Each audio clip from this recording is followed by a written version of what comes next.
So, open it up. Well, good evening, everybody. Today is the third of our series of what we're calling Councilor Corner Live. It's basically an opportunity for the public to come and sit down and have a casual conversation with two members of the town council. My name is April Seither. My counterpart here is Nick McGee tonight. Just like if you've never attended a Councilor Corner Live, I will say the same thing I say every time. I did not set an agenda. I have a computer here to take some notes, to capture thoughts and questions maybe that we'll get from the public, but really this is a time for the public to lead the discussion and ask whatever you'd like to ask or suggest to Nick and I, and we then can take those thoughts and either direct you to the right staff or to the right committee. We can bring this conversation back to the council. And so we keep it casual, and in the past, when people have said something that you may agree with, we've had some ayes and some hears to kind of show support for certain sentiments, and that's always fun when we get some consensus in the room. But at this point, I'll turn it over to Nick, and do you have anything you want to add? No, I think you summed it up nicely. It's just an open discussion, nice informal format. So I don't know if everyone here's had a chance to kind of review what the criteria for public benefit is. And then just some initial thoughts. Anyone have initial thoughts on it? Just jump right in. Yeah, I would say that Appendix A is a good start. I think it's actually pretty good. There's a few items that I think are questionable, perhaps are vague, maybe aren't even a benefit to the public. But overall, it's not a bad start. And I know that the developers have already used it. So it seems that they are, I guess they're trying to meet it, but whether or not they are meeting it, that's a different question. That's my initial thought. I'll get into it a little more, but I should go ahead for those. Other initial thoughts? My initial thought, it's Marvin Gates, is to hear from the councilors what their definition of public benefit includes. And that means I didn't do my homework, and I'm guilty. That's okay. That's fair. Anybody else? I didn't know. There's no homework. There's no homework. I'm happy to talk about what I think public benefit is. I'm sure Nick is as well, and we can pull up the Appendix A that Noah referenced. One online photo. Yeah. There's one member of the community online. Okay, awesome. Thank you. So community member online, just raise your hand if you'd like to speak, and we'll make sure we recognize you as well.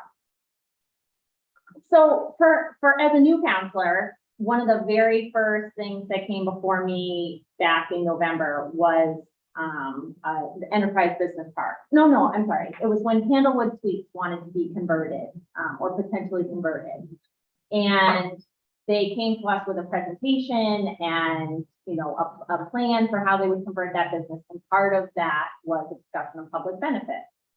And I admittedly was not well versed in Appendix A, and I was sitting there thinking to myself the entire time, what is going on? They just came to us with like a list of like vague, it kind of feels like a bribe. I'm not really sure like what the structure or the format is for identifying like which of these criteria they're going to follow. And so I personally really didn't like just the way that it was presented. And we kind of continued that trend where we repeatedly say we're looking for public benefit. But then no one form gets filled out, no one format is followed when people apply. And so this is what we have is Appendix A, and each of these pieces are pieces that a developer can pull bits and chunks from and present to us. But so the question that we have for the public, or that I always have for the public, is this really what we view as public benefit? is donating land, and this is, we have this conversation at Conservation Commission, pretty frequently, actually. You know, not all land donations are created equal. And so is it really a public benefit if it's not contiguous, or if it doesn't connect to a trail system? Or is it really a public benefit if it's a parking lot that isn't labeled, that nobody knows how to get to? Or, and so we kind of need to, I think, as a community, tease out some of those nuances so that people genuinely feel like we're achieving public benefit in these applications.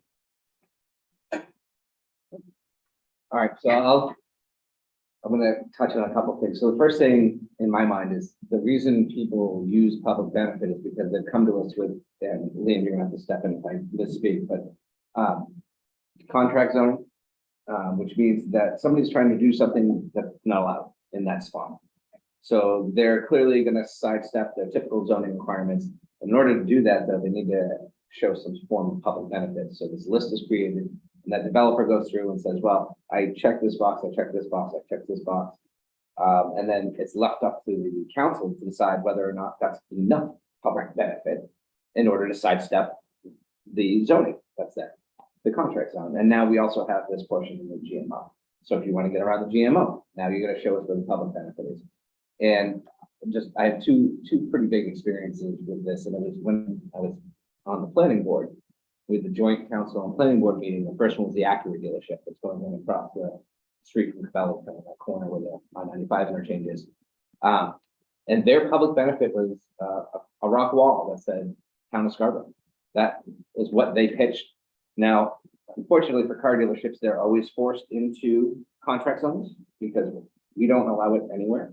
So if you're a car dealership, you're going through a contract zone process regardless. So their public benefit, and this always drove me a little bit mad, was a stone wall that said Town of Scarborough. That's what we're going to get out of this. That's our public benefit. And then we look at another scenario I had was Piper Shores 2, another joint planning board town council meeting. And their public benefit that they highlighted was $125,000 in lieu of fee / donation. And that, of course, they could always argue these other aspects to it, which I think Noah was kind of getting to. But that, 125,000 versus a rock wall, that's really what we were discussing. And those aren't really equal. And that's where I think some of the problems start to develop with using lists like this. And my point, and I said it publicly as a member of the planning board back then, was I feel personally these thresholds are so low and that the definitions are so loose, such as you can name the type of housing you're developing at the moment and calling it a public benefit because housing is a public benefit. And is that really the threshold that we should be seeking as a community to allow somebody to sidestep the rules in place?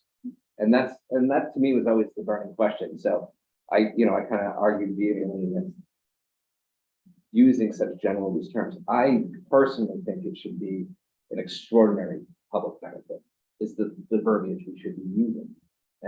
It's something that someone can give us that we typically wouldn't either encounter, have an opportunity to build our own as a community, or it's a gift so substantial that we can do something that would be extraordinary with it. That's the way I view this. I feel this level does not touch on anything that's quote unquote extraordinary because these are typically low bars in my mind. That's my personal 2 cents, but this is about you. When was this written? Don't know. Well, the opportunity for contract zones been on for 30 years. If you go into our zoning ordinance, there are appendices that have all of the town's contract zones in them. I think the first one dates back to maybe the mid-90s, if not earlier. And this is the original document. I'm not sure if this is the original document, but the process itself, the ability to provide an exception to a zoning is quite good. I want to say that was tweaked when I was on the planning It's very board possible it's been amended. because I think it but- came through yeah. planning board at one point for an advisory opinion to the council. But that was probably 8 years ago, was my guess. Doesn't say in the zoning ordinance when the appendices were amended. It might have just been an amendment to what was existing, but I do remember at some point coming to the planning board for advisory. And I lied a little bit. I have done my homework enough where I've read those. And they're, I would say, underwhelming. Yeah. Uh, Right, provide access to open space. What the heck does that mean? And are you thinking by, as an outcome, and I didn't raise my hand, but I apologize for jumping in there, with the, are you thinking as an outcome of this type of meeting or conversation that you would be changing the language there and refining it, or sort of throwing it out, starting over? Well, I mean, that's a great question. The whole premise of these council corner lives is that they, you know, we're not sure what will come out of it. And so what actually came out of the conversation from the sustainability and conservation one that we did 2 months ago was those two committees then met jointly twice and drafted a memo to send to the council on how they define public benefit and what they would like to see us ask developers for things like contract zone changes and GMO exemptions. It's ready for prime time. I thought maybe we'd get it today. And I was hoping that that might be something that we could discuss. We didn't get it today, so it's technically still in draft form, but you know, that work came out of Council Corner Live. That those people all happen to be in the same room and they capitalized on the synergy of that conversation and mobilized. And so it's entirely possible that a conversation like this could lead to Nick and I and John and whoever else was interested in it leading the charge on changing some of this language. Cool. And I'll say this too, personally, I think people, you touched on it earlier, I've struggled with this aspect of it because I deal with, you know, a little bit of idealism here, but project should stand on its own, right? I've often looked at this as like turning somebody upside down and shaking their pockets to see what you can get out of it. And because then all of a sudden it's more palatable. Well, the project isn't palatable to begin with, why I'm considering it. So I've always looked at this kind of, it's an awkward spot to be in. But I do understand that there are things that can be gifted to this town that are considered a public benefit, and what kind of consideration should a developer receive for doing something like that? I struggle with that a lot. I told you, and I don't use the word bribe loosely or lightly. It certainly wasn't the developer's intent. They were literally told to show us public benefit. But when you're sitting there at the table and they're listing off the shrubs they're gonna plant or the parking spaces that they're gonna make, and you're thinking to yourself like, okay, like, you're only doing this because you're having to prove public benefit, but I don't know that we define public benefit the same way. And so it's not always a fulfilling experience. And we've gotten feedback from developers who have come before us and said, we did what you asked. Like, what more can we do? And then you really feel like you're sorting up. Because then you're really saying, well, yeah, I mean, what you offered is okay, but I don't like it. What else can you do? What else can you do more? What was the Piper Shores 125,000 mark for? Affordable housing, a contribution to the affordable housing. And I'm pretty sure I said publicly in that meeting that that's laughable because you can't build a foundation with that. So I think they came back with 250. I think it was ultimately over 200, but it was. They landed at 250. And they kept on coming back and kept on saying not enough. There were also some trail systems and commitments to make improvements to the sidewalks there, so there were other things. But as I recall, what really turned on is the fact that they were the number one taxpayer in town, and a feeling that it was a successful operation that was providing, great services to a big part of the population. So that was kind of I remember that sort of driving point to all of our baubles we put in it faster. Well, and that's really interesting too, John, because then does this process lend itself to only certain developers or certain entities being able to offer significant public benefit? You know, are we putting our hand on the scale and saying, wow, somebody like Piper Shores is really pony up here? But it's also just the nature of Piper Shores, a public benefit. And that's Just their type of business. great. And that I think kind of goes back to Nick's welcome, point yes. about, that goes back to Nick's point about if you're providing housing, is that a public benefit? There were also mitigation factors that were a big part of the discussion on this. Or the evaluated community benefit, but folks on Newcomb Bridge, you know, who lost the field and gained what someone referred to as a elevated express in their front yard. They you know, were very vocal, very negative, and ultimately, you know, very unhappy in spite of all of the mitigation factors that were done. You know, berms and with leaves everywhere, and it all has an effect to try to soften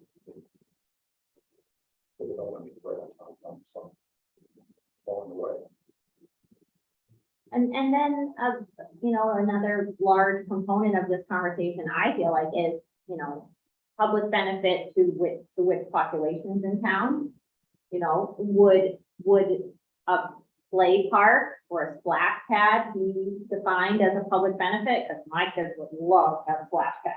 I would think that was a huge public benefit. But there's probably plenty of people in Scarborough would say, I'm never gonna go to that splash pad. Do not grant an exemption, you know, for something that doesn't truly benefit the, but then how do you capture something that does benefit many different demographics? Can I ask a question? Yeah. And okay, I'm just going to say the Downs, it could be anybody. The Downs, in a sense, is ostensibly seeking some public benefit to offer the towns for their GMO exemption. Let's just say hypothetically. I don't think that's hypothetical. It's not hypothetical. The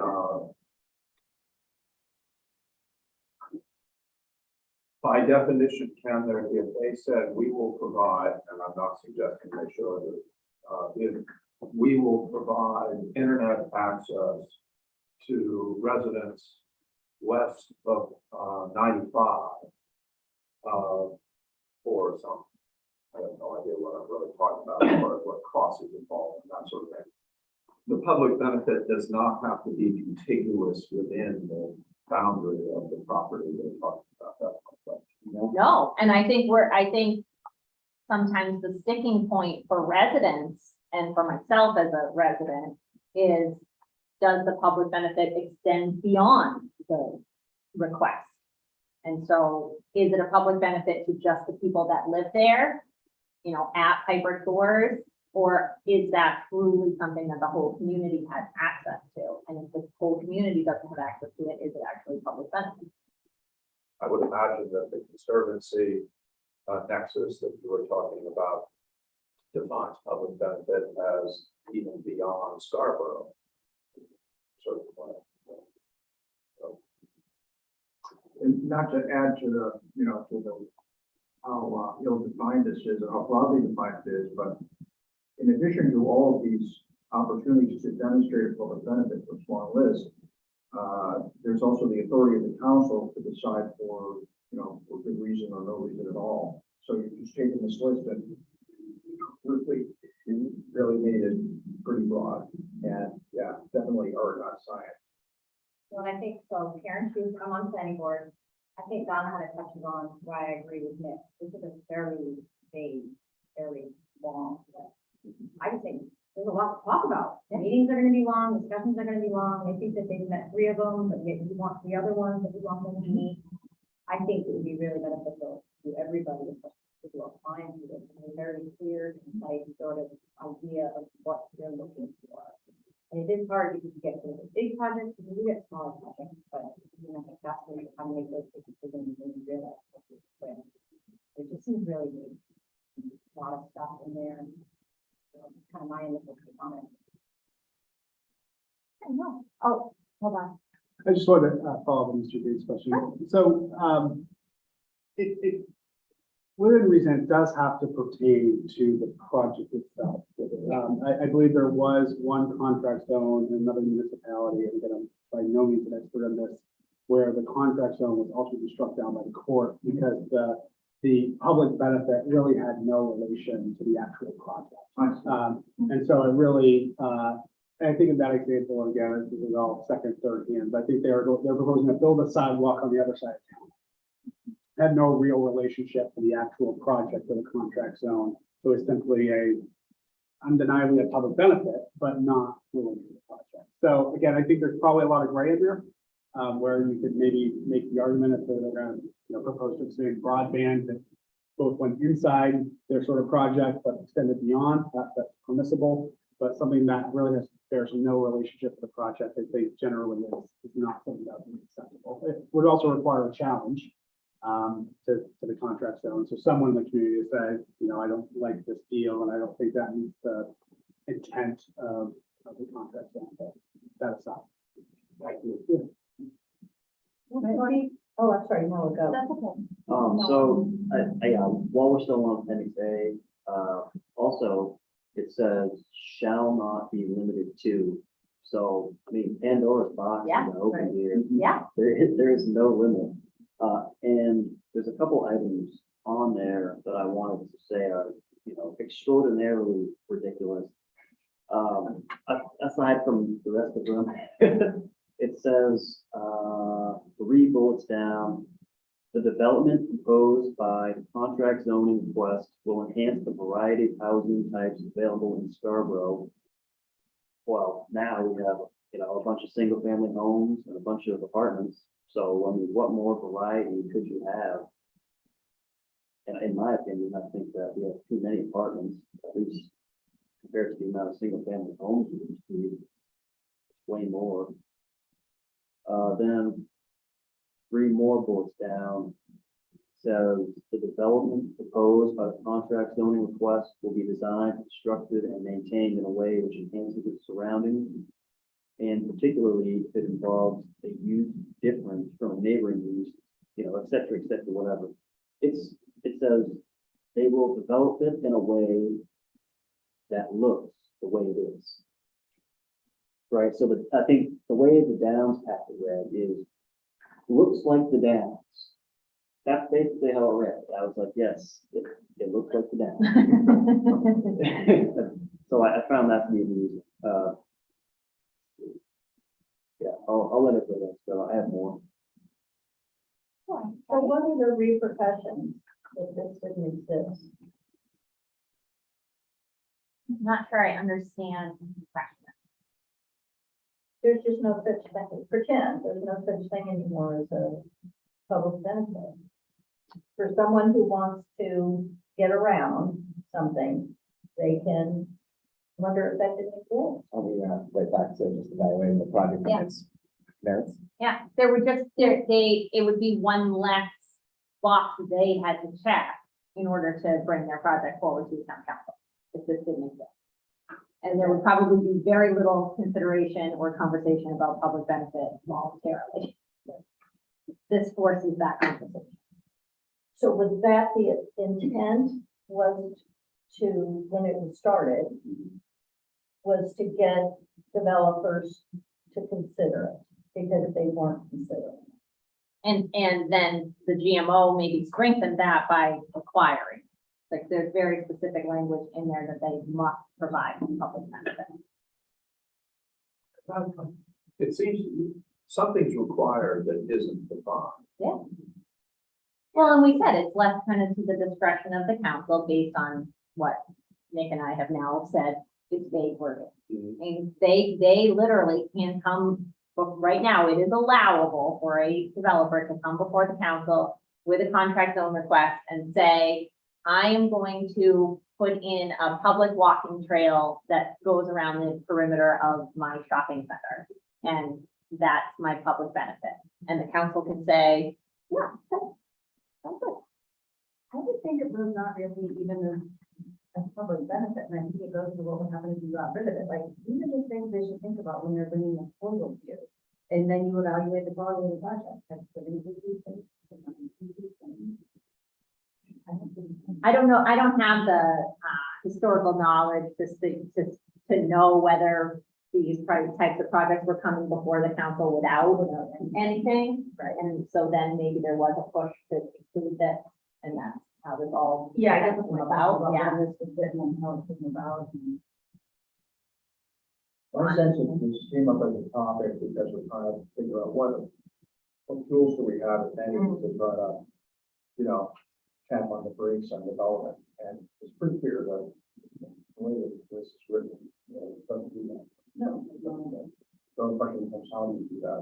But if you look at the categories, you think of two or three big ones. One is environmental, open space, other one's not economic. But, there are broad areas, if you really wanted to delete those or for those, it's supposed to really do it, but right now, I don't think it doesn't do what we hope it might do. And I don't have in my mind what would replace this to be that. Well, Nick, when we were in the part of the community, one of the things that I was thinking is, what are other towns doing? I mean, we can't be the only town that has a growth management ordinance with some sort of extension process. I'm very curious as to other towns have something like that. I mean, just personally, I think something tangible, exchanging wetlands to put a trail on and seeing one of the public benefits.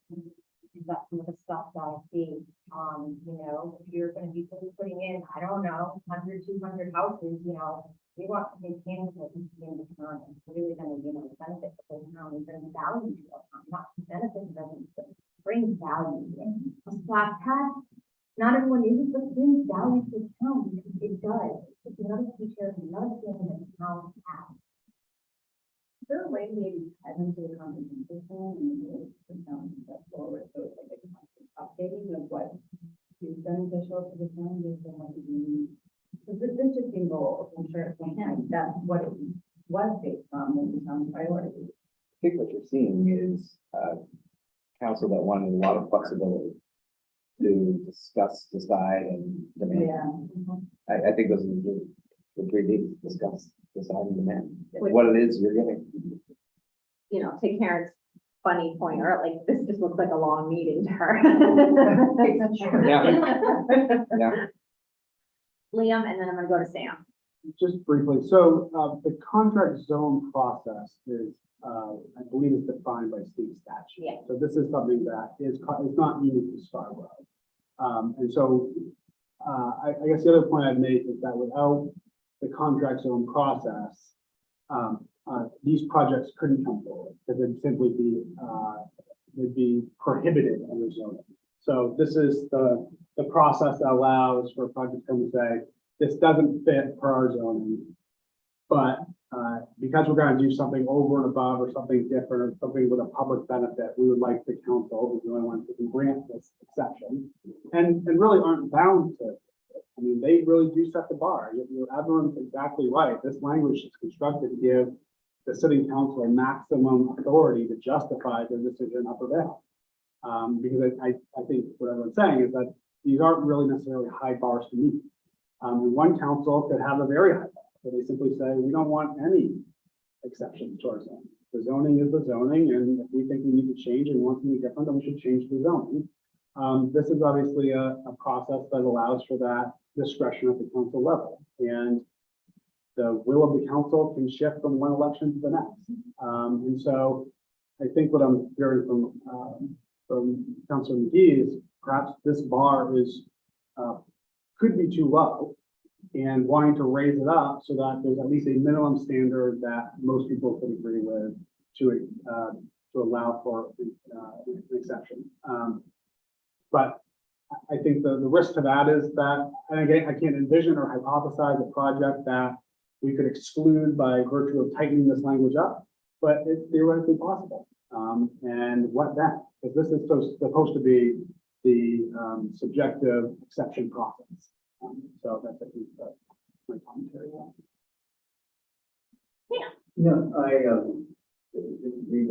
Both these people, obviously the other towns and cities across the state, may or other across the country have had to meet the certain same requirements, regulations, or whatever. I mean, have you looked at other towns and cities to see if it's somewhat comparable, or it's not something new, obviously, by any stretch of the imagination. And I realize it would be changed from one town to another depending on what that town or city needs, I suppose. And it doesn't seem like it's something that hasn't been done a million times before. Is that true? Sure. I don't actually know. This was work that the revisions to the GMO to include language about public benefit was very deliberate. But, you know, work on this language, obviously, we couldn't even figure out when exactly this was amended, so we're not sure when this necessarily originated. And to Liam's point, it is designed to be really flexible and open-ended, and so I suspect that this is probably comparable to what other towns across Maine who are bound by the same statute or contract zones as we are. I would have to look to see if Cape Elizabeth is tighter or if South Portland is tighter, but I think it probably, the council enjoys the discretion, probably. To make This those- was correct, but 10, 20, 30 years, Yeah. or at least, improve, Could be. what you're looking to try to attain, you know, how, do you have any idea how long that goes back? I don't. So this is the attempt at defining what we're all here to talk about tonight, right? Which is what is public benefit. Oh, so we don't have something in writing at this point, or this is. This is examples of public benefit. And, you know, just go back to April's comment, you know, this process was sort of adopted in the GMO ordinance because this is the process for an exemption to our zoning ordinance, and the growth management ordinance adopted a similar standard or process for if you want an exemption to our GMO, then you need to demonstrate public benefit. And here's a model that we already have in place for better or worse. So I really feel like as a counselor, because this is the language that we have to work with, you have 7 elected representatives who are trying to define what that means to people right now. And so that's why, for me, I feel like this conversation is necessary and is valuable. The more people I can engage and get my own head around what the people in this town would view as public benefit, that's going to inform my decision making. Because I, you know, to our point now, made 10 times. Any contractor or developer is going to be able to bring something forward that fits these criteria. But does it fit the criteria that I've heard from residents? And that's, I think, what we're trying to drill down to by having these conversations.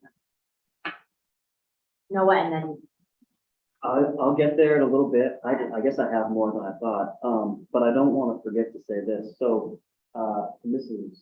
Gates' point, what's the consequence if we don't have an NSA? Well, you don't get to listen to me make a wingnut of myself for 3 minutes, burning down the list every time. So that would be, I guess, the benefit to the public. Not at all. Yeah, no, I guess not. What else did I have? Oh, yeah, so this, but I guess the consequence of having it is developers are just looking at this. You know, like a college student on Wikipedia, trying to say, okay, met that, met that, met that, met that, met that, and that's how the downs package reads. I mean, I don't think it's good, but you can tell that that's just what happened. Let's see. Okay, I'll come back again. I have another question.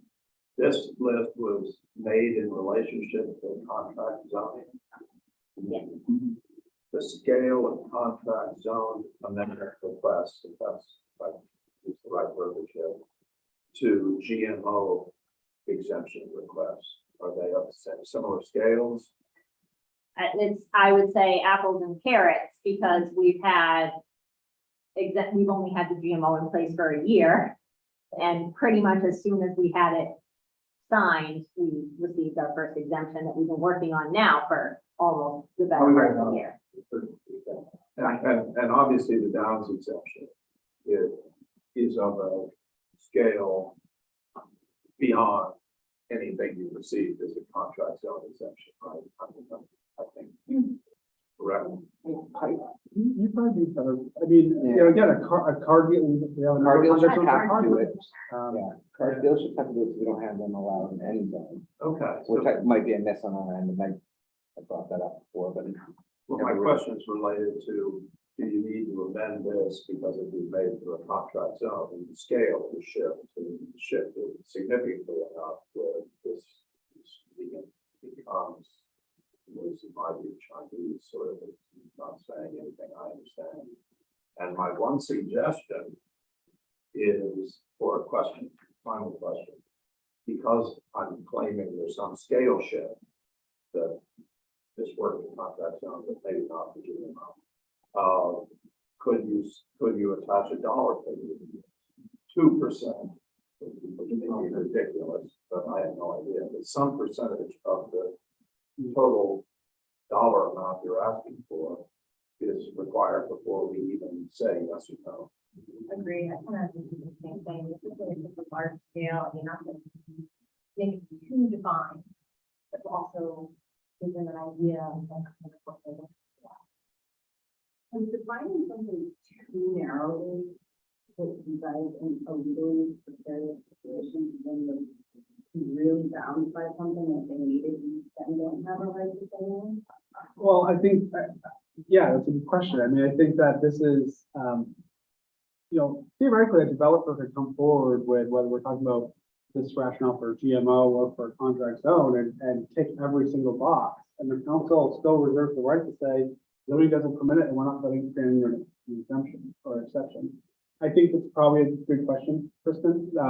If you start really putting in objective, measurable performance standards or things like that, and they're meeting them, I think you're more likely to open up, theoretically, open yourself up to liability around favoritism or discriminatory treatment. I mean, if you have a thing that says, yes, I did 4%, and you granted that one, I'm offering you 6%, and you're not. Right. You're really going back to these subjective pieces that really. I think as long as you look at that top paragraph, something to the effect of the council shall consider the following factors in determining. Shall consider, you can consider whatever you like, and still have some hard numbers in there, 5% of the project cost, or whatever it might be. You still put those types of thresholds in there, but it's still at the end of the day, as long as you leave that contract language at the top of this, council can still leave say yes or no. Well, it becomes really challenging too with, making these more specific. And again, thinking about Conservation Commission and their goals and objectives, it's not every developable parcel of land is connected to a conservable piece of property. And so we could never set that as a criteria. But then to something that Liam said earlier, it has to be part of the project. You can't say, well, I'm going to donate 25 acres to Warren Woods if my project is down on High Point. Like that doesn't work. And so To make a contribution to conservation. they can make, absolutely, they can make a monetary contribution. And so then we're right back to that subjective. So I guess I would ask the question of the audience, what don't we have in this town that we need? Good question. Because this is supposed to be an exemption process. So what is it that you really think we need in this town where we should be granting exemptions? What would qualify? And I know, I'll give you an example. I know, a quarter of our town out in the western part would love to have public water. Our well water is trash. And to put in those filtration systems, reverse osmosis systems, is about $10,000 for the house. And that doesn't include any annual maintenance that comes along with it. In a 400-foot well, right? In some situations, yeah. And Yeah, I do that thing. Yeah, So- I want to talk about that thing. It takes up so much room in the basement. it And we does. had to replace our well pump twice. but I can't tell you how many people that part of town will be like, Nick, when's public water coming? And it was like, well, we're gonna have to get a lot of developers to chip into a very large fund and then lobby the state of Maine because they own that road. Yeah, there's no way. But there's an example of things that maybe we don't have in this town that you would need. I think access to safe drinking water is a need. I'm gonna lobby for that. There's a lot of that. Public space, Fake. land. Can you think of anything they need these days? No. Anything at all? I think there's good examples because there's some things that would mitigate the effect of growth and development. You're gonna build large development, and there ought to be something significant to offset that.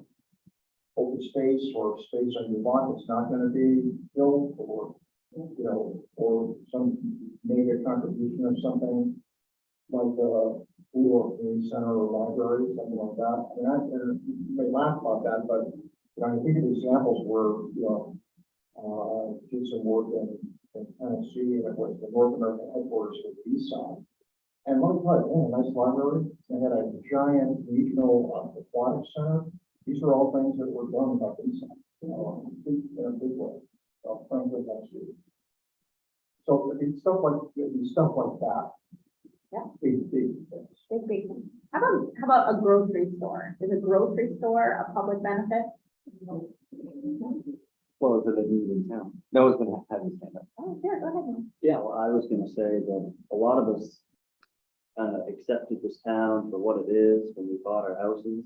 I know I'm lifelonger, but, to say that we need to change it up might not be accurate. I don't think there's a lot we need. I know that I'm gonna be perhaps not with the whole town, but I don't think we need to just go around changing town. We also can't ignore the situations that are arising as well. Yeah. Well, I'm on the community services board and I'm all for community center and pool. I think schools create a real situation that can't be ignored as well. In fact, I'm for the school, or I think at this point, it's more like a plan. Things like that. I have a conservative, I have a conservative bent towards growth generally. I'm not really interested in unbridled growth, but for the sake of development. Put it out there. And Don, what you were saying about Tennessee,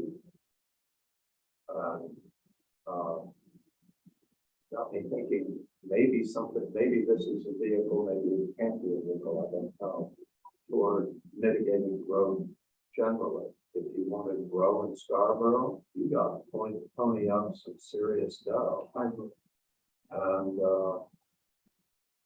I haven't thought about that, but I haven't thought about that idea before. But listening to myself, I'd say I'd vote for that.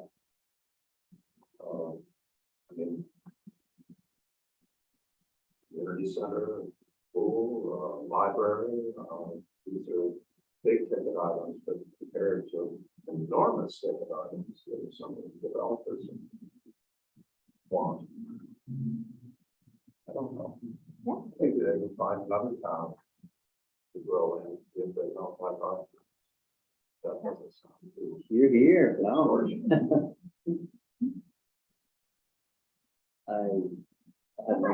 I'm gonna start moving towards what I think you're looking for, which is where do we want to go as opposed to what do we have right now with Appendix A.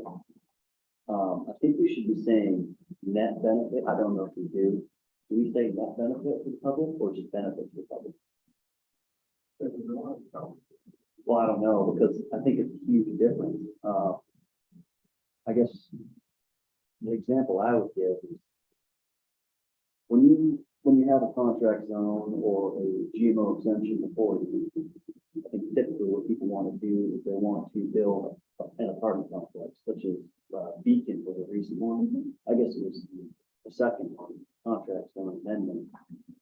And so a lot of us are pretty sick and tired of 500 units a year. And what they did is they just forgot to talk about all of this traffic and increased competition for space. But they said, hey, look, 4 charging stations for electric cars, which nobody has yet. And that was the benefit to the public that they used. So Beacon and Gateway, It was. yeah, 48 units. Yeah. But it was also not only charging station, there was public access through the facility, I think, in terms of the path, and also a couple $100,000 that they donated, and I forget where that went. So there was, a couple other things there. Yeah. Plus, I think that in their case, they were proven commodities, they had done the, Thompson Gateway, they had built in Walmart, development, so they were known quantity in terms of a developer in Scarborough. Yeah, I mean, I guess, so the way that it adds up, that's up to the council, and that's fine. I mean, it was a unanimous yes, so I get that you had your reasons, but even if it's a different developer, you know, the resistance to the growth that the public has shown is pretty much just being ignored. And then they're advertising their benefits to the public in a vacuum. But you should really have them adding those two together. Do they net a benefit or a detriment to the public? Will the traffic be worse in, perhaps like Muzzy Road if, well, I guess Muzzy Road wouldn't be the best example, but let's take Enterprise. Would the traffic at that intersection perhaps cause an issue? Would some other issue come up? Would all these people start wanting to go to the beach? And now there's no parking because, well, there's already no parking. Well, that's not being addressed. All they're saying is, you know, whatever they're gonna come forward with. And they're gonna ignore all the nuisance that comes with overgrowth while advertising their path. But I think they should have to add in all these inconveniences to the people like me that are already in. Do they add up with the net benefits that they're advertising to a net benefit? Or is it still going to be just kind of all right, but then they build and you see 500 units another year? I think the hard part is quantifying what the factors that you're talking about. Does traffic get one point and not having a parking space at the beach gets two? Like, how do we? I know what you're saying about Yeah. net. I understand the point you're making. It's just, it's not practical to arrive at some kind of calculated, like, okay, yes, this column adds up to 20 and this column adds up to 25. So they're in the, you know, they get the green light. So that part is hard. But is there a measure, I can't think of it, but there's some measure that they talk about that's broader than just an economic measure, it's an environmental one, it's single count of earth. I couldn't remember, I can't think of it, but that seems to me what, no, it was something like that. Some kind of impact score. But can't that be your public benefit, that you have a solution to not impacting that traffic? That you have mitigated some of your environmental impacts? It's just whatever, but I guess that's exactly what we value. I think it's been very clear that we right now value even more hard. Well, that's slippery slope, because then the Downs developers are gonna say TMP card, and they're gonna say, yep, we satisfy the benefits of the public, even though a TMP is just a supporting modification. So we cannot allow that because, well, then they're gonna use it. Yeah. Traffic movement. But I mean, most projects, there's a mechanism in our zoning that will require them to do a traffic study and present a project if it reaches a certain threshold in size and scale, location. And those traffic studies, I mean, the Downs is a very unique case in how large it is.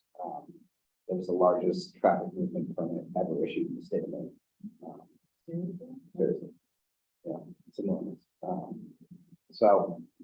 But even smaller projects will go through a traffic analysis process where what intersections are impacted on the right side of the crosswalk.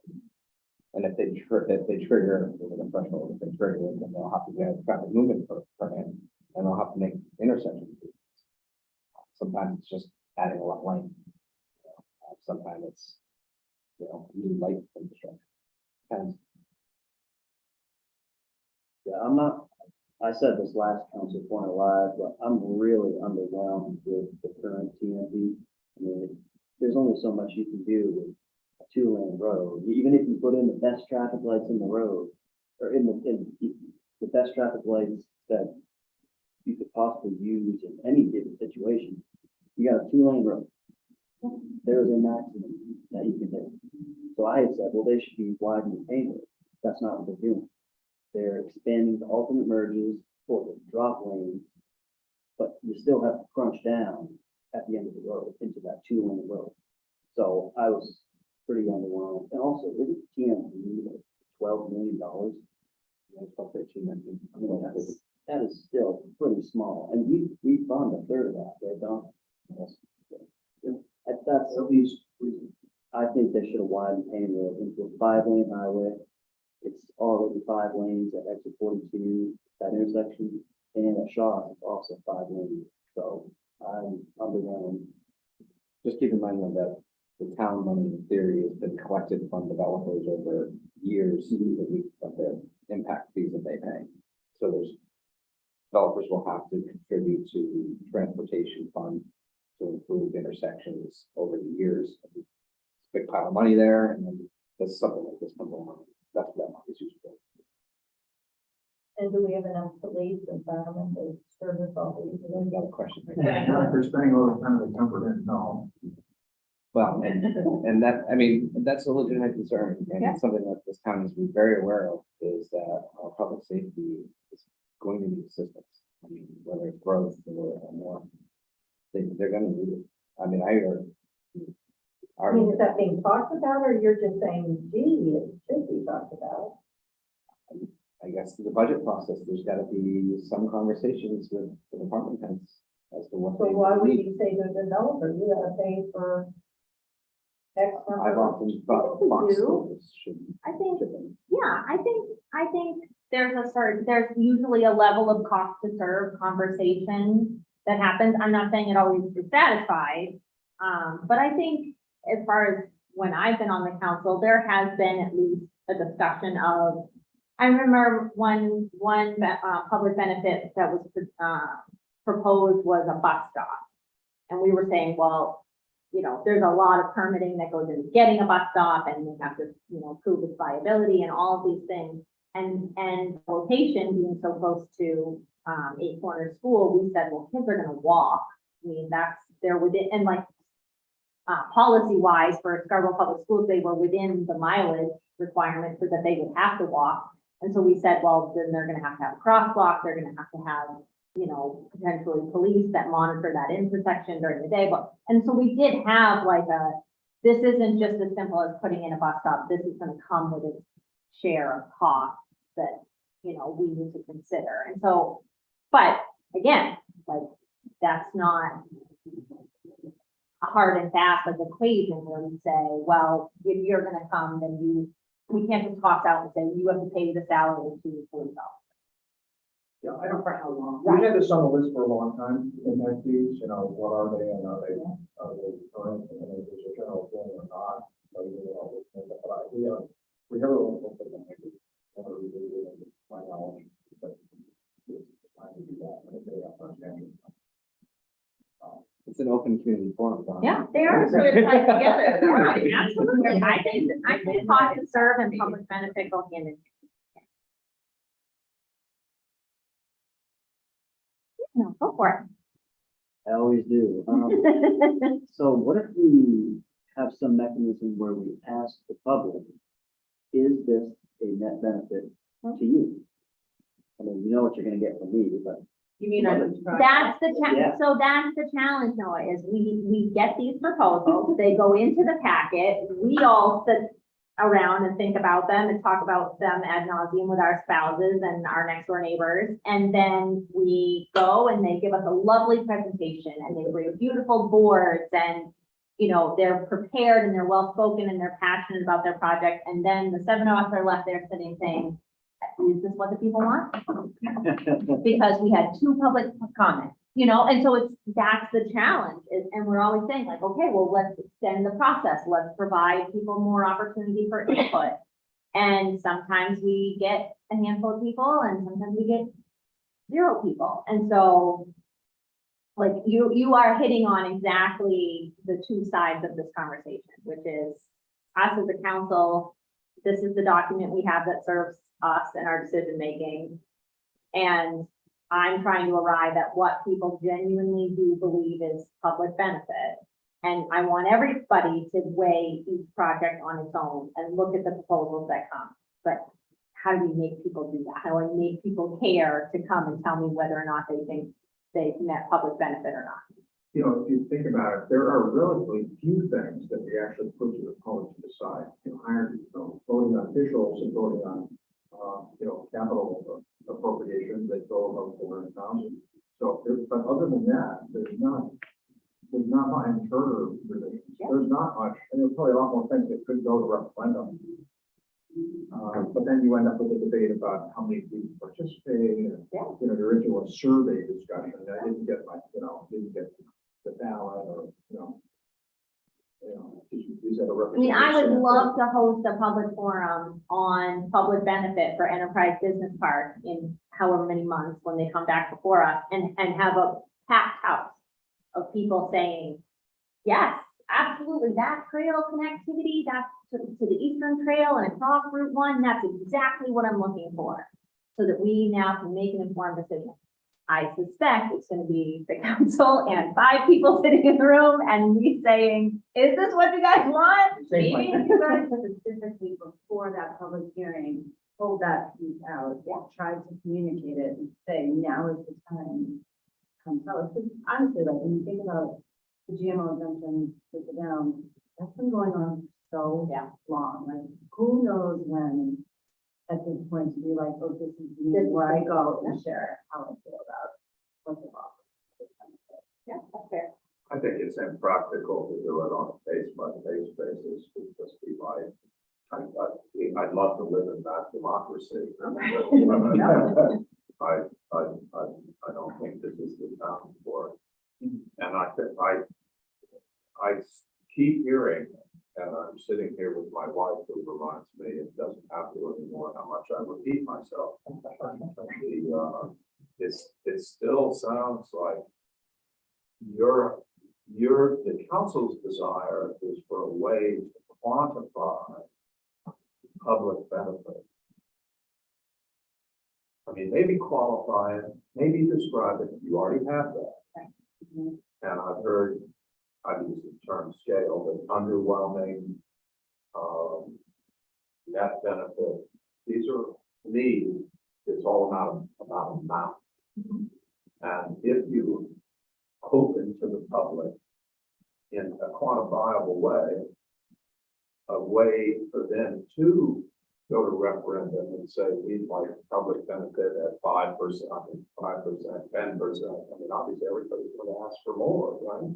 But they're going to weigh it, or you're going to have to define the way for them to weigh it against growth. I mean, make the bar too high, nobody's going to want to come to it. And I think that, so as a member of the public, I'm asking you to do that work so then we can decide, not on a case-by-case basis, but does this meet the public bar for public benefit? Does that make sense? Yeah, I mean, I think my desire would certainly be to not have it be case by case. I don't know what the number or how to necessarily say, yes, this is enough to tip the scale.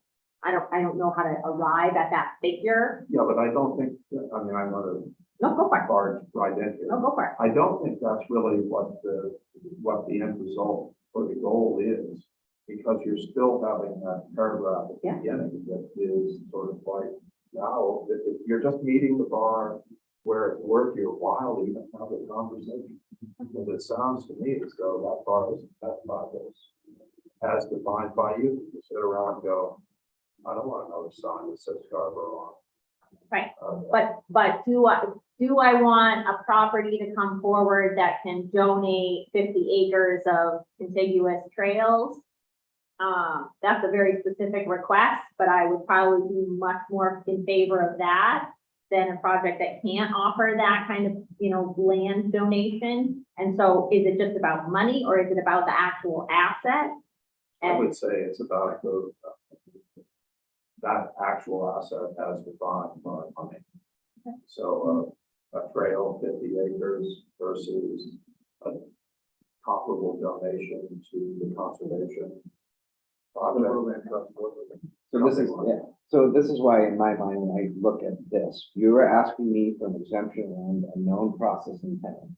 And that's what you're asking now. And then around, that's why I like to use the word extraordinary. You need an extraordinary public benefit. In order for me to say, yep, you don't have to play by those rules. There has to be something extraordinary. 50 acres, I can put a price tag on that because it's extraordinary. What would it take the land trust to buy 50 acres in town? That's a quantifiable amount of money. That's an extraordinary public benefit. Great, glad you offered it up. We still got to look at your project. Is it worthwhile, right? Okay. So for me, regardless of what that says, in my mind, my threshold is going to be much higher. now that I have a vote. Before, I tried to describe it to the existing council. Those are not great questions, pretty well. But in my mind, if you're gonna circumvent our process, it better be extraordinary. And it seems like a good campaign, something that for councilors to campaign on, not to get too pointed. Wait, hold on. I mean, public benefit sounds, unless it's defined really quite accurately, I would, be, you know, I'm not tipping my hand too much. I think everybody knows I'd be more interested in voting for a councilor who would say, Have a high bar. yeah, But that's open call for when you get. A grocery store or a playground, like it's, sorry, I didn't mean. I was to- gonna, no, I hear what you're saying, but I was gonna say when you get a different number. Like, Yeah, yes, this is just so. You're right. Yeah, It's very. and a different council 2 years from now might look at sidewalks and fancy shrubbery and all of those things as public benefit, and they may be in complete agreement across the board. And the days of Nick and I saying, oh, no, we want 75 acres and a new school and a pool, Right. you know, could fall by the wayside. And a splash pad, don't forget about my splash pad. What I thought was interesting, I'm just jumping on topic for a little bit, but when the bond guy was here doing some analysis and he kind of looked at the value of the town and he said that he was going through some sort of just general demographics and the percentage of the town's square miles that's developable is less than a third of the entire town, at 24%. What is that like? Yeah. You know, And- the curve's coming down no matter what we do. And to jump on that, John, the Conservation Commission, you know, and this is a statewide goal, I mean, can't wait, all of the environmental, you know, legislation that's happening, that they have an ambitious goal of preserving a certain amount of land. And so those two forces are driving as fast as they can right towards one another, between what is still left and what can we still save. I desperately think we need to save. I know, A lot of tiny ones, you're not gonna a lot of. get a complaint out of me on that one. Well, so it seems that you can't ask the public what they think every time, because it sounds like that's basically a public comment. So it's basically me and some of us showing up. But I think I'm that's actually a constant problem. Every single week. Everything. Yeah. I'm sure it's worse on the school board, is it? I mean, we've had like, It's really hard. no one at our meetings for several months. You are long. Well, we don't have appendix A though, so I'm working on it. Another script. So I guess what that means is I have to go with what Nick had said. It's got to be extraordinary. Because if everybody just goes down the line saying, yep, check, that's what you're gonna get. And everybody's gonna act surprised when you say no. Well, maybe we should determine how much land we want to leave undeveloped before we continue down this road. That would be nice to have a comp plan. So how many people sit up for those meetings? you don't want to be too prescriptive. But that's the thing, can't you take this, update it, put in the word extraordinary in detail what the current values of the town are? This is, you know, we want extraordinary and these are the places we want. Great, in here, it's hard to that. Still one check. One third. Yeah. It is, but at least One-third you of guys doesn't have like Project some, and it should be updated and regular, and then we can do that. Before it gets again. Well, and now, oh, go ahead. I was just wondering, I mean, it doesn't mean the fact that you determine public is benefit of it, the incentive say of the zoning includes not limited having a positive effect. I mean, do a lot of other towns, cities in the area address this more specifically than Scarborough has? And, have you considered the possibility of incorporating what these other towns, cities have done over the years, over the decades? Has anybody done the research and? I mean, I haven't, not to my knowledge. we certainly can, to your point, we're not the only town going through this. And so there must be precedent somewhere. Every town pretty much has the same idea in mind, don't they? I don't think so. And I You think don't that's, think so? I think that's the problem. I was See, gonna say, There's definition in here of varied housing stock. I think Scarborough has a very a very varied housing stock. Like, Fast. for instance, like, take a look, okay. But you, I mean, their they haven't goals, let anything go. right, their goals are gonna be different than ours, right? Yeah. Their thresholds for what they might want to see, maybe a supermarket. I mean, do they have rules and things like this, or do they not? It was, I don't know, I have no idea, I'm just asking. Has anybody done the research to, around other communities, that sort of stuff? See how extensive? I don't know. Would seem like that would be, something that would be considered. Give me a little money and I'll go. I mean, I'll play devil's advocate here for a second too, because this is a thought experiment here. We're all in the same room. There are plenty of people in this town who want the growth. I know we tend to be a little more like-minded, I feel like, at these forums and things, but there are plenty of people who genuinely would say that walkable sidewalks in a neighborhood where they have a grocery store and a pharmacy and a coffee shop, that those are all public benefits to the people of Scarborough. That if you want to go and park your car on the side of a lovely, walkable, well-lit path at 8 o'clock at night and grab an ice cream cone, that is a public benefit. And so, then we get back to, is that extraordinary? If they agree to put in beautiful lighting so that people can be out at night. I can't think of any place in Scarborough that I really want to be out at night, if I'm being honest. There's just very few. Not well lit, where I could go for a run or take my kids, after 8 o'clock at night. But there are going to be pro-growth arguments, or counterpoints, if you will, for things that do qualify as public benefit. What I also kind of want to get to the heart of that too, because we may be looking for like really elevated bar, what am I trying to say?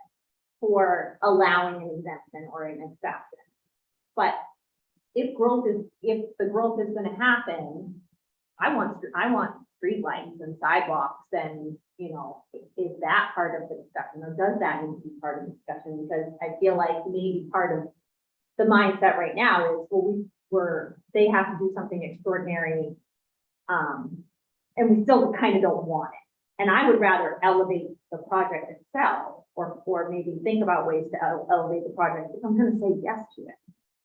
And so when we quickly say, well, no, I don't know that a grocery store is a public benefit. I don't know about that. No. Yeah, I would think the planning board is gonna already have that, call to make, right? Well, to your point about the Downs said, the Downs is gonna look like the Downs, right? Maybe I could come back and say, let's kick those fixtures up a notch, right? Like, let's make this luxury sidewalk and luxury street with them. Well, perhaps, but I would think that's already what they're trying to do. I mean, at least compared to any old, 50-year-old sidewalk somewhere else. It's gonna be fancy, I would think. I thought that was kind of. Down? Yeah, I would think, yeah, I think at the Downs, if we're gonna use the example, they're trying to go fancy, which is fine. I don't know if things come to us as builder grade, right? Right? We have this idea of like builder grade versus how do we get that upgrade? And is that a public benefit if the council pushes for that upgrade instead of just accepting, certain fixtures or facade on the side of a building or whatever? I think that's. That's fine. I get it. Better architectural features. Being threshold. I preface it, but I'm gonna play devil's advocate, so. You can ask for the upgrades. Right, you can say, this is the what we're going for, this is what we expect out of the actual project. What else? So, I would, Yeah. hear you over there. I'm sorry, but I wouldn't consider updated light fixtures a public benefit. Well, I would. I like sidewalks too. Oh, me too, yeah. But I would steer away from the qualitative kind of discussion and get back to nice sidewalks cost a lot of money. I mean, they get in the neighborhood of 50 acres, or, I mean, depending on how many of you're putting in there. So I just return to the quantitative element of it and let, I don't know who decides whether it's a sidewalk or open field. So both have their place, right? Sam and then no. I mean, where we stand today, obviously, we missed the mark for the last couple of years, for about 45 years. And we've missed the mark completely because now we have to rebuild virtually every school in Scarborough. At a cost of, what is approximately the cost? 136 million is the number right now. 136 million. Never factored that in. We have, if I'm correct, in allowing expansion in the town of Scarborough. And, I mean, there is a school impact fee, but we know what, we're not even close to having collected how close are we to the collecting? scale that we're talking Do you have about any now. idea how close we are to collecting 150 million or whatever? Oh, no, I wouldn't even No. venture a guess at that. I mean, I've seen right, I mean, I've seen the line item account of that. I've made requests in the past to spend from that account. We're talking, and that account is primarily used to pay down debt service that the school has. And so, you know, that account doesn't, this is just sitting there with a huge balance in it. But, What's the number? you know, 10 million. It's basically enrollments, but it doesn't, it's not fully voted, it doesn't include snow removal and all the other things, I don't think it's not. fully Right, no, this goes back to, you know, are the fees that we're collecting actually even close to what the impact?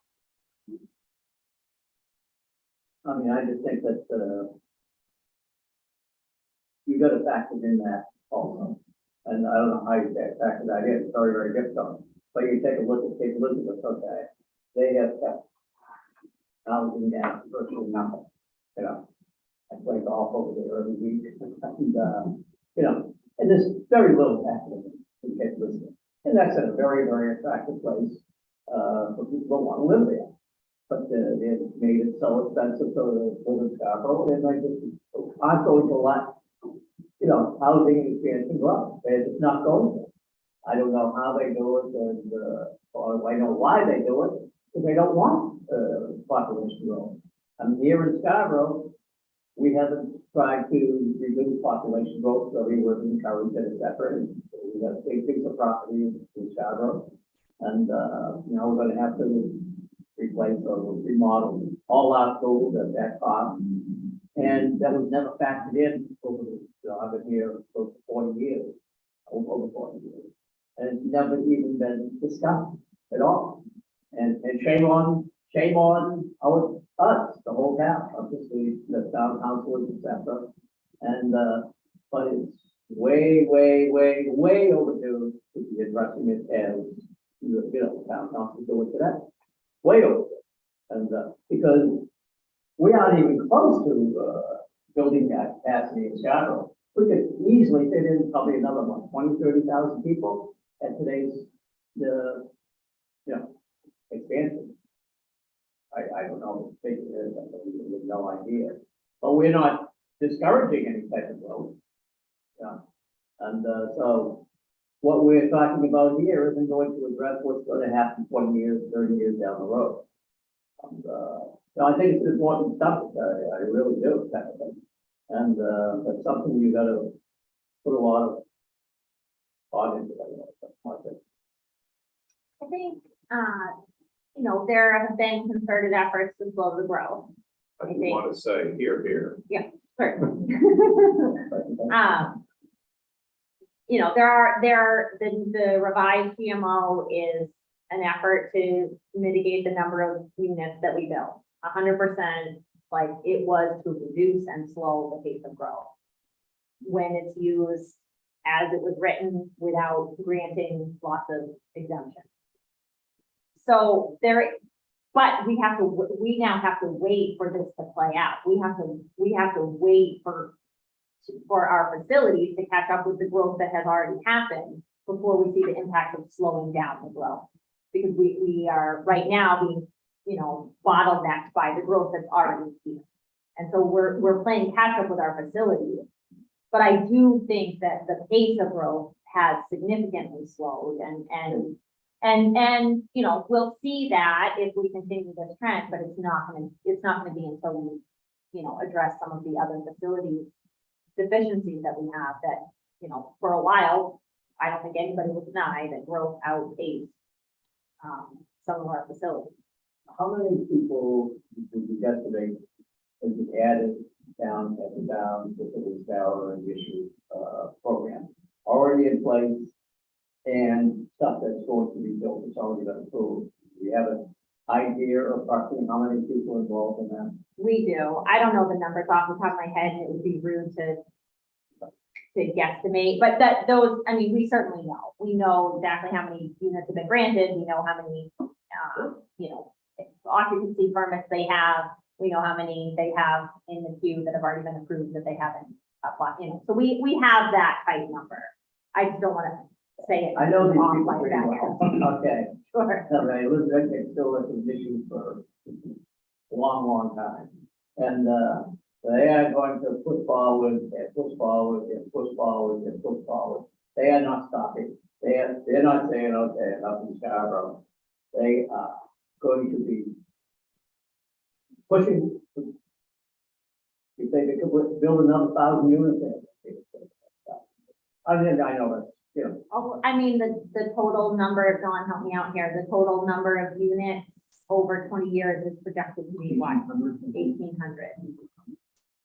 And we keep going back and forth on that, and I know, one exemption pending or tabled, I guess, so there's now a new one coming from a similar number that they asked, so, you're right, they're not gonna stop. They're gonna keep reframing this thing until they come up with something that works, so. Well, that's true, then they need to step up big time. Big time. Extraordinarily. it's just in that, what has been asked of the issues in this matter in terms of what we're talking about right here? So They've agreed to. they have a current exemption application that they submitted before the council back in October of last year, so 2021.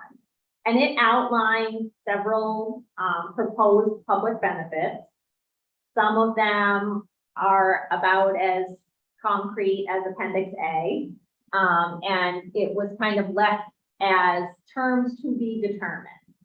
And then we went into a negotiations process, and what was submitted to us after the negotiations process in July, I think many of us on the council felt like they hadn't really firmed up the public benefit terms as much as we were hoping. There's still discussion for land for a community center. So that's, promised, or the contract language is that is something that they are going to do. And then they're still open to having discussions about land for a school. That we're That's going to donate. That's We're gonna in there. give. Well, we don't know what the terms are. With it was the CEA. Yeah. Said reserve. Reserve, What does that mean? That means they not won't build on it yet. developing something else. For the moment, build they on it, won't yeah. develop Yes. it. Yeah. That's it, that's what they promised. Determine the CEA. That doesn't mean anything. And so we are in this position of trying to figure out, I don't want the whole public benefit conversation to revolve around this one thing, obviously, and I think, you guys know that. But we do have a request, and has they satisfied our request or our criteria for a public benefit? And I certainly think in July, the council felt like that answer was no. And they're coming in front of you again in early September. We have a workshop scheduled for September 7th. So the expectation is they're coming with something. more. There's no units or something. We will, More exemption benefit. more exemption requests? I think it's a, Different one. I think it's a different one. I think it's a phased request. So I think the request is gonna be to table the existing request and consider only a portion of that request at first. And where would the public benefit discussion be on It the would, board? well, when they bring forward a new exemption request, the public process starts all over again, essentially. I'm sort of getting an idea here that the public say that the councilors can, even if the councilors are in a public forum such as this. So I'm going to go out on a really. I mean, I say a lot of things. You say a lot. Marvin. You say a lot of things. Oh, damn strong, yeah. Well, the conversation has been around 50 acres of reserve land or something like that for conservation as being one big ticket item somewhere. I think you mentioned that or something. Did I hear? I'm not We just thought that out, sure. Yeah, I'm not talking about the dam. I'm, just generally speaking, as far as the scale goes. What about just the idea of maybe a parcel half that size that's, donated, not for conservation, but for something like a school? And, That would be a I big think public we would benefit. view- I think we would view that as a huge public benefit.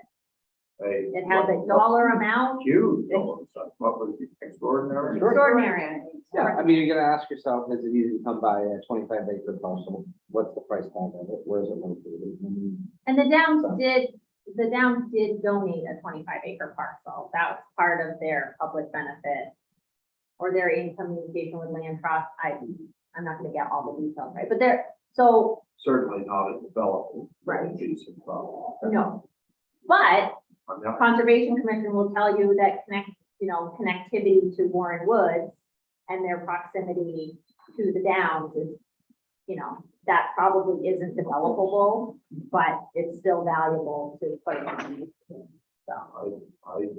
the but yes, it's conservation not, organization- it's not the same as something that would otherwise be developed.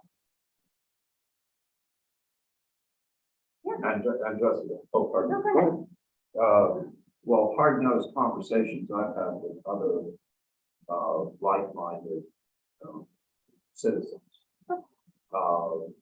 And spitballing the idea of something that I just threw out there.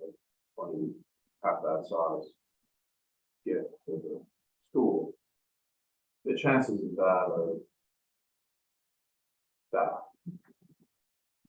Is that, and so if you start, I'm just trying to check myself and am I dreaming? Am I about ready to walk off a cliff with the idea that I'm thinking about, or is there any reality in it? And whenever I check it with anybody who I trust, it's sort of like, that's never going to happen for me. Well, the question is maybe it's not a full donation. What if they sold it below market? Is that a huge public benefit? I do. So that's where the whole subjectivity comes in.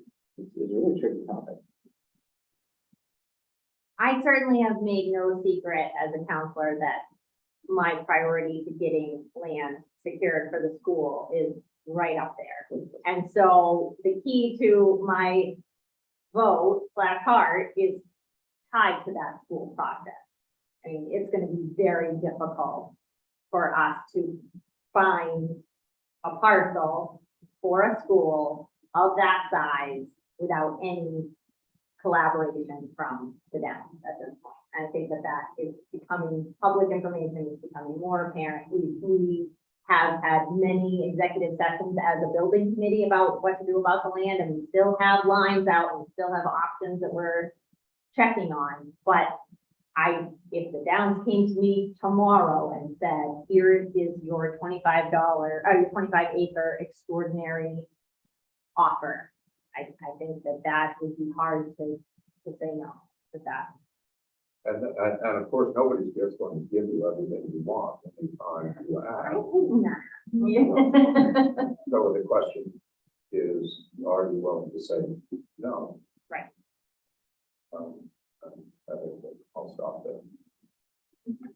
Yeah, I want to go back. You said there's gonna be some pro-growth responses. People tend to like walkability and sidewalk. That's not here. So they had every opportunity to go buy and bid it, but they didn't. And I think they're forgetting that once you live in a place like that, not always as nice as it sounds. So that is, you know, I'd say a less than valid argument because there was every opportunity to go buy a walkable location. Do you want to go live in the Old Fort? Probably not. I think people just have different visions. I mean, I've lived here, I grew up here, my parents live on Pleasant Hill. I am used to this idea of a more rural Scarborough. I live out off from Broadburn now and do not have public water. And my dad basically treats me like I live on the other side of the planet, even though it's just down Route 1. Like he literally won't come at certain times of day because of Route 1. Like it's not negotiable. But you know, if I think about the kind of town I want for my kids, it would be really nice to have some of this diverse opportunity or option even that hasn't existed in Scarborough for the time that I've lived here. And so, and again, I'm not like pro-growth at all, but I have to admit that the idea of a restaurant and a huge Christmas tree and a place where people could gather, like we don't have, you know, places that are walkable, especially in the evening, to go to where I feel safe letting my kids run up and down the road and you know, a destination, a Scarborough destination. And so I will say there is a little bit of blitz to that is appealing to me. And again, I don't know, that doesn't mean I'm in favor of some huge exemption, but I also can see the sparkle a little bit. Yeah, I would just, you know, I respect it. I know that some people are gonna be in pretty much on the same page, but just remember, you know, I'm probably just like your kids, like a decade or two ahead. That is exactly what's gonna push me towards Cape Elizabeth and Yarmouth. I'm not sticking around turning to the bit up. So, you know, if they're the same way, that's risky. May I ask a question about the list? Are you talking about, and I'm just asking you, I'm sure I know you represent many people. Are you talking about the development of the downtown district? Yeah, like a walkable Main Street. Shops on the bottom, apartments up top. And I'm thinking in terms of connecting the Downs to Oak Hill. Or are you thinking only of the Downs? I mean, for me personally, Yeah, or the people, or your constituents, or whoever. I don't think that connection to Oak Hill, I don't know that very many people feel a connection to Oak Hill. It's not walkable. The amenities that are here, some of them required, like post office, some of them kind of just office facades. I don't even know what is all, I mean, there used to be an ice cream place that I think is now the driving school. I'm not, it's like kind of vague what Oak Hill even is once you get off from Forum Road. I mean, I'm trying to help summarize that a little. What you have is an opportunity in the Downs for a more planned Yeah. layout of the community with different attractions. Oak Hill is always going to be a little bit of a mishmash because you have existing businesses, existing roads, and to kind of make that a more square-like type of place. If you go down to the Old Fort, and we've all probably been down there for some dinners, nice to walk around there, you get to retreat at the beautiful Scarborough. But if you think about it, we go there for sort of good restaurants, nice walkabilities, shops you want to see. It's a fun night out every now and then. And having them in Scarborough, great. It'd be nice. What am I willing to trade for that? Right. back to Well, threshold I'm questions. worried it won't make it. Yeah. I mean, I just, shops, really? You never know. Talk about the downs or The downs, it's not organic, you're coming in, trying to create something in an environment where we're all shopping online and the economy stinks, and I'm like, good luck. They lost me when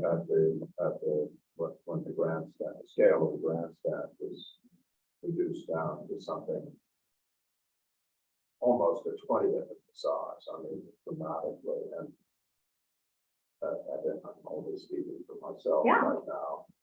And I do sit on the long range planning committee, and 1 month they're talking about the grandstand, and the next month they're talking about the lean-to. And it does make you think, do they really, and I don't know who the they is, the town and the town. And I'm part of it, I'm on some committee. You know, what are we talking about here if it's that mutable? 1 month to the next, so. Having one back to definition,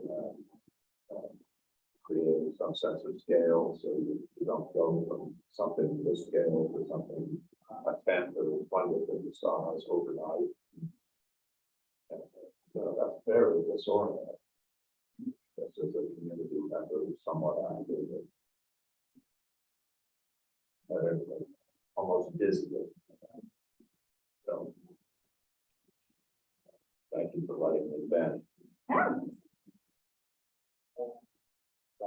Yeah.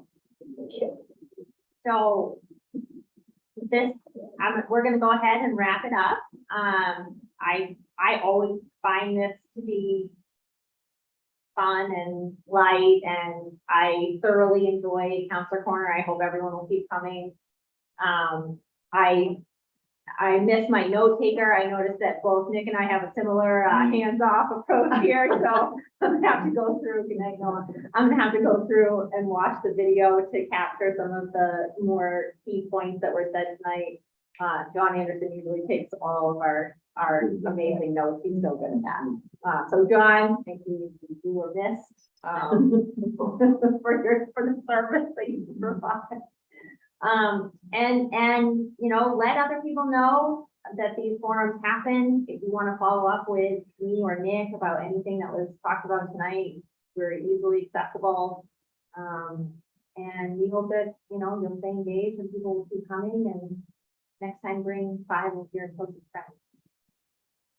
Was there any comment? I saw some messages going across there. Any comment? Yeah, there was a question around, how often these contract zones are considered. And I think my first answer was, I think it's been tens over the years. And I think on average, I'd say maybe a few a year is my feeling. Again, not necessarily approved, but at least some discussion, or whether it's so those were the questions. I think the last one was connected, right? I think there was that one since then. It hasn't, I have not had a formal vote. We've had some proposals, but not no vote.